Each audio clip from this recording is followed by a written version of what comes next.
বিজয়ের মাসের প্রথম ১৩ দিনে দেশে প্রায় ১৫০,৭৪,৭০,০০০ রেমিটেন্স এসেছে। দেশীয় মুদ্রায় যার পরিমাণ ১৮,৩৯০ কোটি টাকার বেশি। বাংলাদেশ ব্যাংকের হালনাগাদ প্রতিবেদনে এই তথ্য উঠে আসে।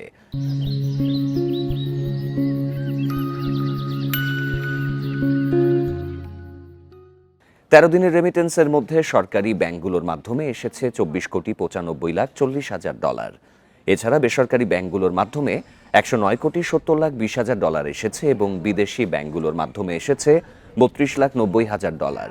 রেমিটেন্স বাড়ার কারণ হিসেবে সরকারের বিভিন্ন প্রণোদনা, বৈধ পথে টাকা পাঠানোর উপর উৎসাহ বাড়ানো এবং এক্সচেঞ্জ হাউসগুলোর সক্রিয় ভূমিকা রয়েছে বলে মনে করে বাংলাদেশ ব্যাংক।